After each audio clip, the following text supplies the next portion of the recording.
Welcome back, dear viewers. You're still watching The Breakfast Show live on Nile TV International. It's now time for our topic of discussion for today. And as we noted earlier, we're going to be tackling the inauguration of the mega project in South Sinai as well as in Suez. The projects, mega projects inaugurated by President Abdel Fattah al-Sisi. And we're going to be also highlighting their impact on the progress of the Egyptian economy. And to shed more light on this topic, we're most delighted to be joined here in the studio by Mrs. Sherien Rayan, and she's an economic expert and a member of the Egyptian Banking Institute. Mrs. Sherien, good morning, and thank you so much for joining. Good morning, thank you. Good morning. And first of all, starting by the projects that were inaugurated recently by President Abdel Fattah al-Sisi. Whether we are talking about the Suez Steel Company or the marble factory, we also have the rolling factory 3. Talking about these important projects, and just as mentioned by the president himself, he was saying that this is not a luxury. This is the pipeline for the injection for the Egyptian economy. So tell me, first of all, how do you see the importance of these projects, and how far can it reflect, or the impact of such projects on the Egyptian economy? Okay. The truth is that they're trying to invest in Sinai, in different areas of Sinai, to be able to secure certain jobs, to be able to boost our economy. They are going to invest 285 million Egyptian pounds in North Sinai, and they're going to invest 265 million Egyptian pounds in South Sinai, and they want to expand the region. They want to make this region part of our biggest economy in Egypt. They want to expand in different areas. In North Sinai, they want to open up agricultural investments, real estate investments. They want to open up investments that have to do with agriculture, that have to do with the kind of projects you just talked about.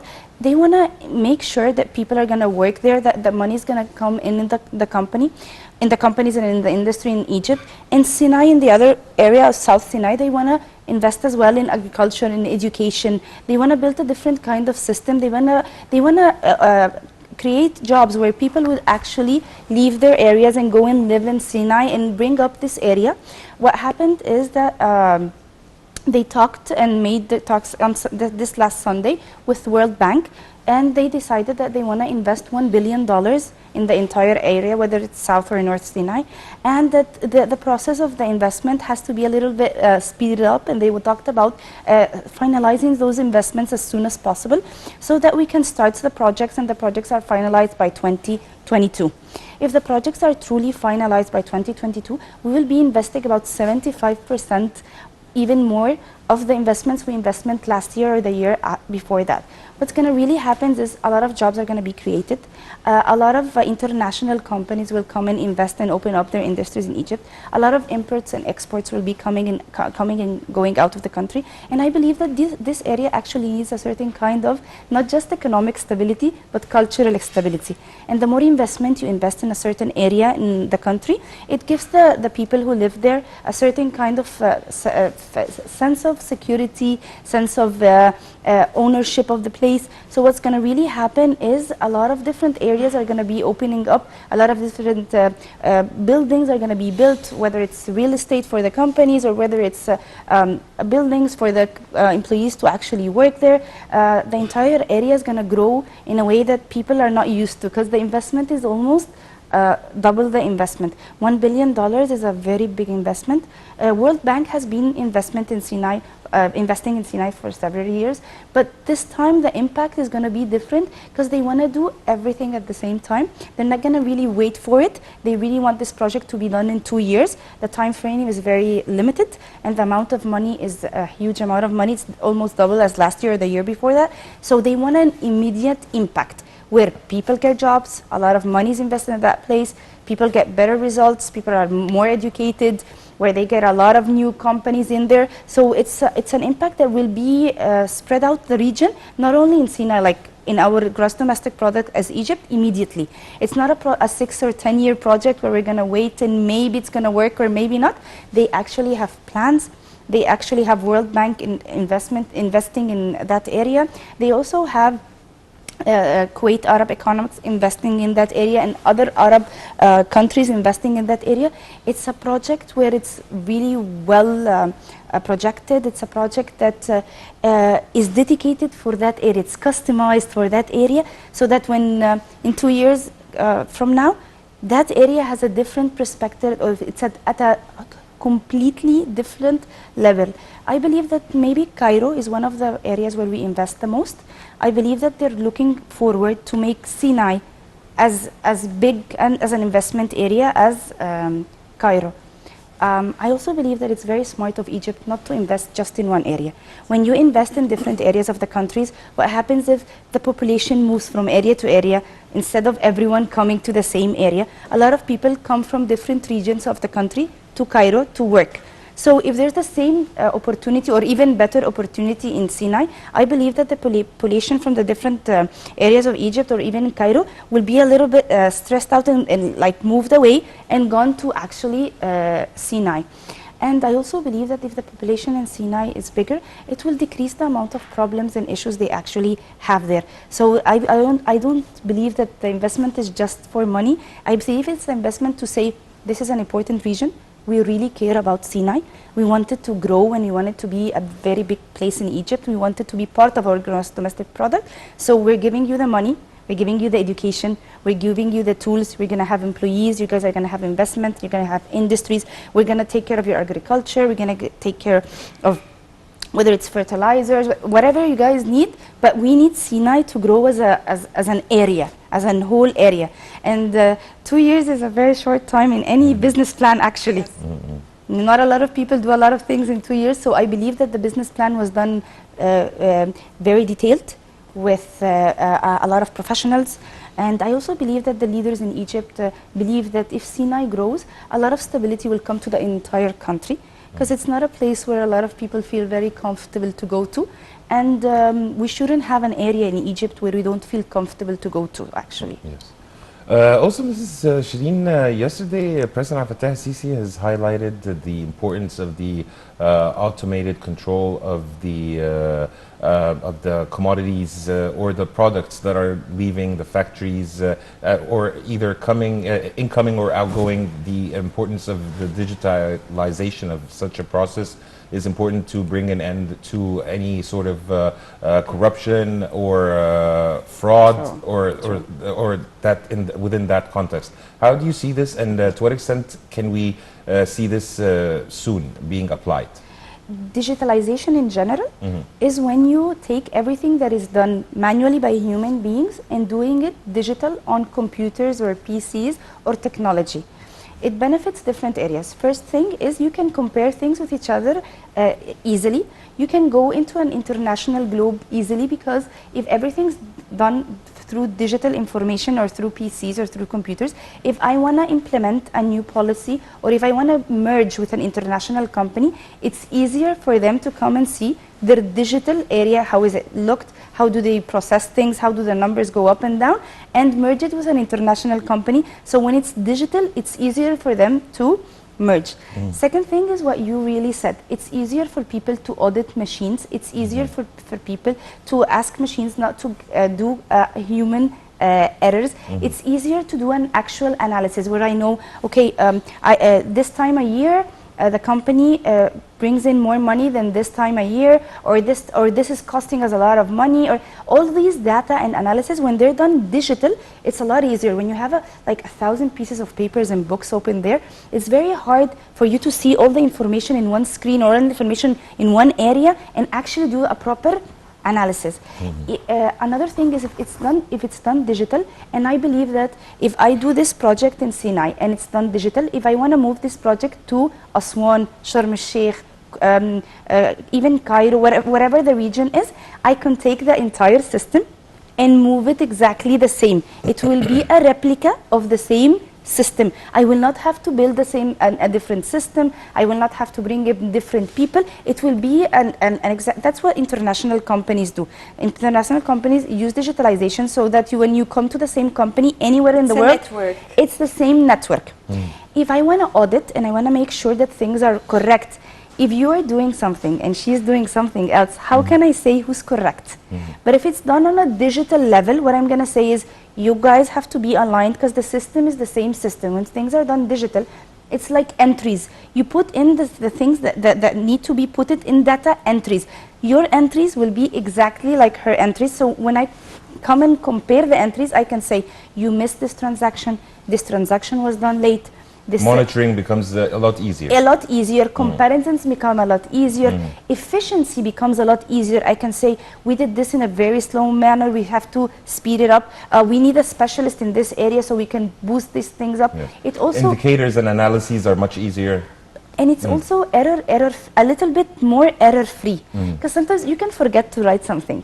You can forget to add something on a book.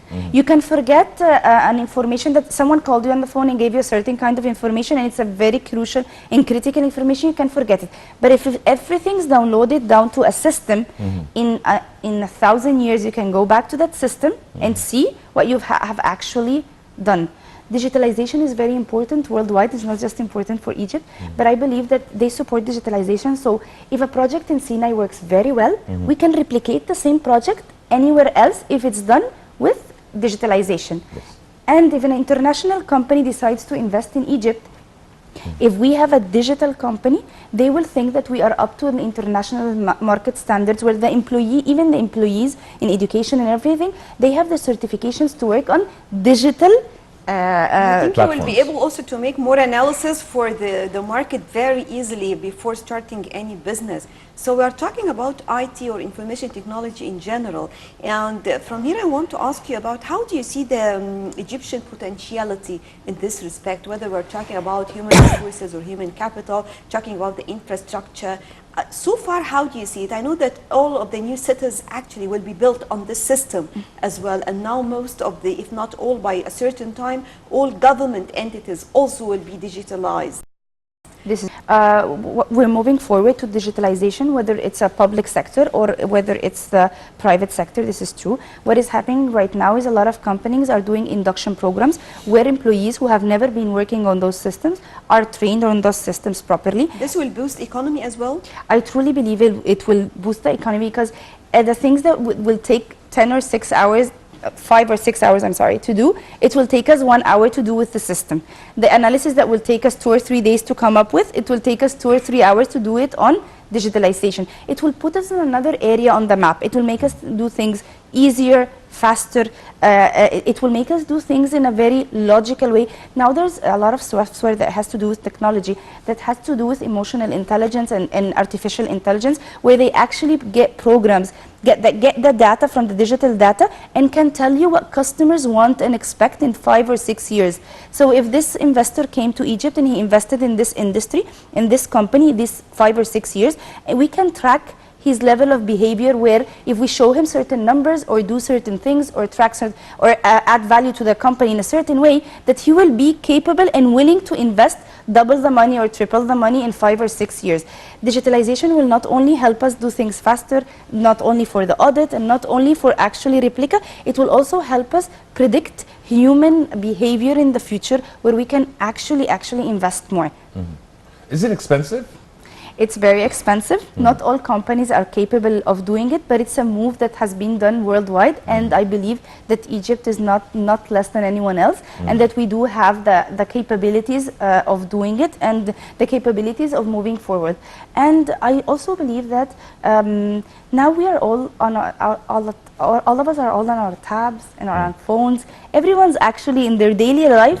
Digitalization and going digital is it's not something that is going to be very hard on people. Maybe from one system to another it varies, but we have to do it. We are all day on our social medias and on accounts. People don't call each other as much now; they text each other more. So even our daily lives, it's made things a lot faster. You can't be digital in your life and not digital in your work balance. It has to be both of them. I believe that the government is doing positive steps towards this, even in the education, as there is a transformation program for the education that is going to be, and now it is only for till grade 3, I think, and then by 2030 the plan is that all the grades are going to be following the education reform program, and this, I believe, facilitates This is true. the knowledge, or it provides knowledge to our youth in order to adapt to the digitalization and the digital era. In the private sector, they're taking computer classes where they can create and be part of digitalization since first grade. And in the public sector, like you said, they're starting it a little bit later, maybe because they don't have the capabilities of buying the PCs and actually training them properly. But kids from first to second grade are now capable of doing PowerPoints. Maybe before PowerPoints, and they're able to open tabs and able to do a lot of things. But what I also, I'm sure of, being part of the education system, is that a lot of public sector employees are getting training, so they are part of the digital era, and not a lot of them have been working manually, not zero automation for years, and to change from zero automation to 100% digital, definitely is going to be it's a difficult. very huge step. They are being trained for the past 3 years. I've been part of several projects where we're training these kind of employees, where they have the chance to grow and build, and maybe they have the chance even to do things they have never done before. It's not only that, it's if the public sector is digital and the private sector is digital, what we're going to find is a lot of private sector employees willing to work in the public sector, and a lot of public sector employees willing to work in the private sector. Well, this is not happening right now, and I believe it will benefit both sectors.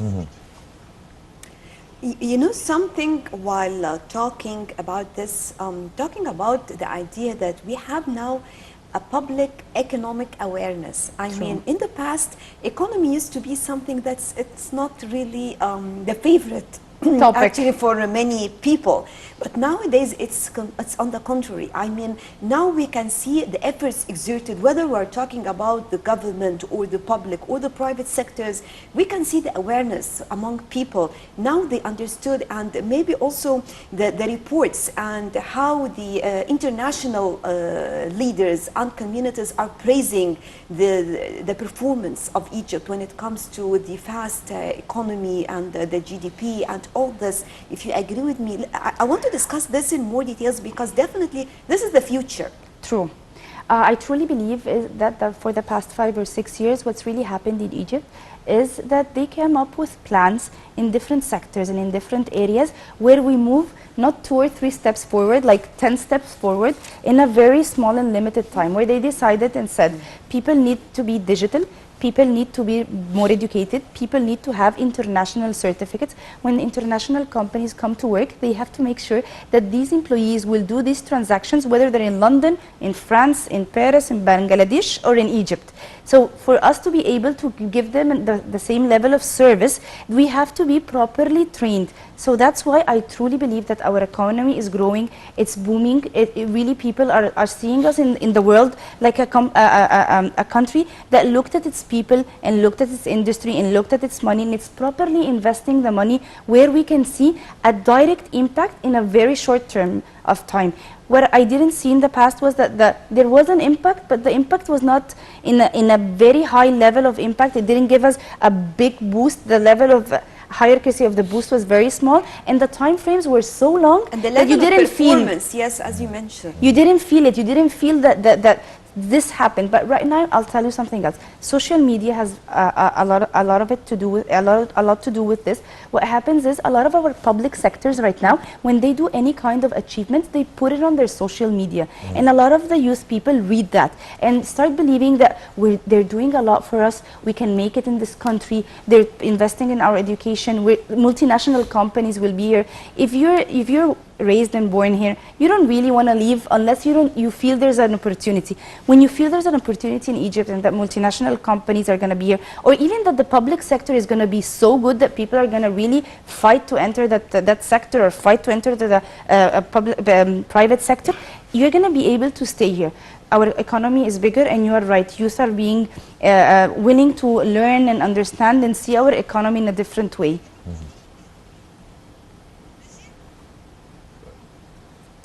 Right. I guess with this we come to the end of our breakfast show for today, and also a pleasure having you with us, Thank you. talking about the importance of economy, talking about many important issues. Just as I mentioned right now, talking about the economic awareness among people, that anyone now True. is interested to sit and to listen for True. something, any subject related to economy, actually.